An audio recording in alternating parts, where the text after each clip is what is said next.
यह बात कुछ साल पहले की है, जब मेरे पति के दोस्त ने मेरी ऐसी हालत कर दी कि मैं आपको क्या बताऊं। मेरे पति जॉब करने के लिए दूसरे शहर रहते थे। उनका एक दोस्त यही हमारे शहर में ही रहता था। मेरे पति ने मेरे से मिलाया था और अपने दोस्त से बोल कर गए थे कि अगर रिया कुछ काम पड़ी तो अपनी भाभी की हेल्प कर देना और मार्केट से सामान लाकर घर पहुंचा देना। उनके दोस्त बहुत अच्छे थे। जरूरत पर हमारे घर का भी कोई काम कर दिया करता था। एक दिन जब मेरे पति घर पर नहीं थे, उसका दोस्त, जो हमेशा मुझे ऐसे देखता था जैसे उसने कभी मेरे जैसी खूबसूरत औरत ही नहीं देखी हो। मेरा नाम रिया है। मेरी उम्र 28 साल है। मैं आपको अपने पर बीती कहानी सुनाने जा रही हूं। एक दिन की बात है। उसने मेरे दरवाजे पर दस्तक दी। मैं पहले ही समझ गई थी क्योंकि उसकी नजरें हमेशा मुझ पर रहती थी। वैसे भी वह मेरे पति से जाकर एकदम तेज हो गई।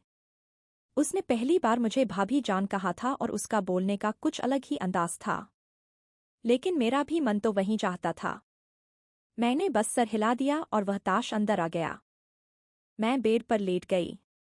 उसने तेल गर्म किया और कुछ उंगली पर लगाई और मेरे पास बैठ गया। उसका शरीर मेरे बिल्कुल करीब था। उसकी एक हाथ मेरी गर्द को छू रही थी। जैसे ही उसने मेरे माथे पर गर्म तेल लगाना शुरू किया तो मेरी सांसें तेज हो गई। उसकी उंगलियों का स्पर्श सीधा दिल तक उतर रहा था। कभी वह हल्का सा दबाता, कभी ज्यादा। मैंने पलकें बंद कर ली और अपने हंट काटने लगी। वह उसकी उंगली कभी कुछ नीचे चली जाती, कभी कुछ ऊपर। मैंने उसके हाथ को रोकना चाहा पर रोक नहीं पाई। कमरे में सिर्फ मेरी धड़कन की आवाज सुनाई दे रही थी। विक्रम और करीब आया और धीरे से बोला, मैं जानता हूं आप भी यही चाहती हो। बस एक ही बार कह दीजिए। मैंने उसकी तरफ देखा। उसकी आंखों में वही भूख थी जो मैं पहले भी महसूस कर चुकी थी। मैं कुछ नहीं बोली, सिर्फ आंखें झुका लीं। उसने गर्म तेल साइड के टेबल पर रखा और पास आ गया। अब हम दोनों के बीच सिर्फ एक कदम की दूरी थी। मेरी उंगली उसके हाथ से जा लगी और मुझे लगा जैसे करंट लग गया हो। मैंने धीरे से कहा, विक्रम। उसने मुस्कुराते हुए जवाब दिया, बस भाभी जान, अब मैं समझ गया। कमरे की हवा गर्म हो गई। दरवाजा बंद था। पति घर पर नहीं था।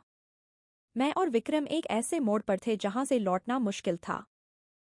विक्रम सीधा मेरी आंखों में देखने लगा। उसकी नजरें ऐसी थी जैसे पूरा जिस्म देख रही हो।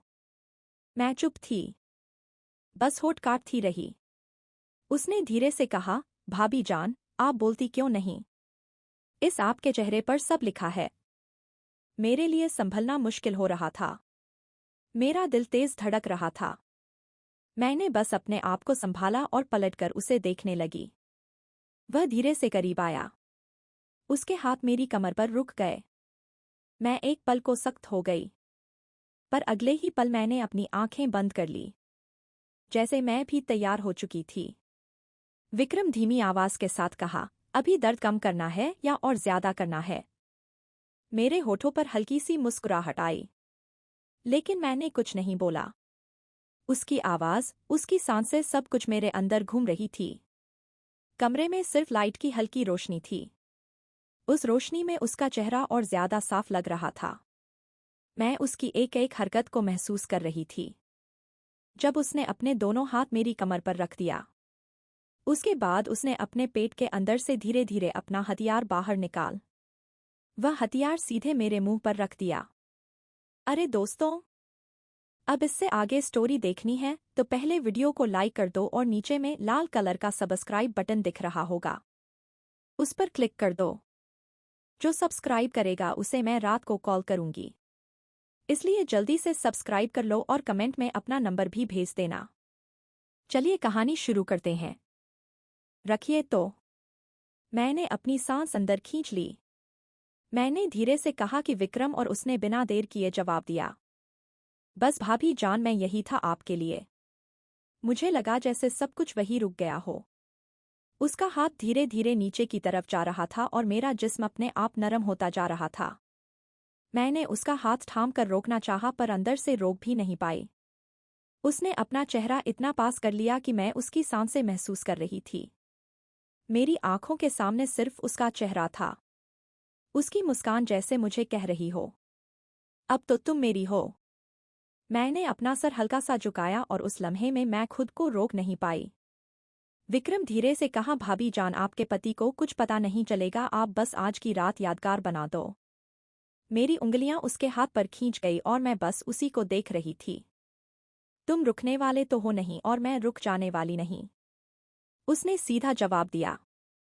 फिर देर कैसी भाभी जान, दी, और जैसे ही उसने मुझे अपनी तरफ खींचना शुरू किया मेरा सारा काबू टूट गया। विक्रम ने मुझे अपनी तरफ खींच लिया। एक पल को लगा जैसे पूरा कमरा घूम गया हो। उसका सीना मेरे करीब था, उसकी सांस मेरी गर्दन को छू रही थी। मेरा दिल इतना तेज हो रहा था कि मुझे खुद सुनाई दे रहा था। मैंने उससे दूर जाने की कोशिश की लेकिन उसने मेरी कलाई थाम ली। हल्की सी मुस्कान के साथ बोला, अब तो आप मुझे रोक भी नहीं सकती। भाभी जान, मेरी आंखें नीचे थी पर होठों पर एक हल्की सी मुस्कान अपने आप आ गई। मैं खुद भी तो यही चाहती थी, बस कुछ बोलने की हिम्मत नहीं थी। विक्रम ने एक हाथ से मेरी साड़ी को संभाला और दूसरे हाथ से मेरी कमर को उसकी उंगलियां हल्की सी कस गई और मैं उसके करीब और चिपक गई। मैंने धीरे से कहा, विक्रम बस करो, पर आवाज ऐसी थी जैसे रोकना नहीं बल्कि और बुलाना चाहती हूँ। उसकी रोशनी में उसके चेहरे की हर लकीर और तेज लग रही थी। उसकी नजरें मेरी आंखों से जाकर होठों पर रुक गई। मैंने पलटकर उसकी तरफ देखा और बस इतना कहा, तुम्हें समझने के लिए मुझे कहना नहीं पड़ता। यह सुनकर वह विक्रम ने एक, अब हमारे बीच कुछ इंच का भी फासला नहीं था। उसके हाथ मेरी कमर से कुछ ऊपर आ गए और मैंने पलकें बंद कर ली। उस पल मुझे लगा जैसे सब कुछ रुक गया है। दरवाजा बंद, घर खामोश और हम दोनों अकेले। पति घर पर नहीं था और मैं अपने पति के दोस्त की बाहों में थी। विक्रम ने बोला, भाभी जान, आज के बाद सब कुछ बदल जाएगा। मैंने आंखें बंद रखकर सिर्फ एक हल्की सी आवाज निकाली, जो होना है सब हो जाने दो। और अगले ही पल विक्रम ने एक कदम आगे लिया जहां से लौटना मुश्किल था। विक्रम का चेहरा मेरे बिल्कुल पास था। उसकी नजरें मेरी आंखों से होठों तक बार बार जा रही थी। मैंने अपने होठ दबा ली और उसकी भूख मुझे साफ नजर आ रही थी। मैंने हल्की सी आवाज में कहा, विक्रम अगर कोई आ गया तो। उसने हंसी दबाकर जवाब दिया, दरवाजा बंद है और घर में और कोई नहीं, अब सिर्फ मैं और आप हूं। उसकी आवाज इतनी मधुर थी कि मेरे पैर अपने आप नरम हो गए। मेरा दिल कह रहा था रुक जाओ, पर जिस्म कह रहा था रुकना मत। विक्रम ने एक हाथ से मेरी कमर को और कस लिया और दूसरे हाथ से मेरी साड़ी को साइड कर दिया।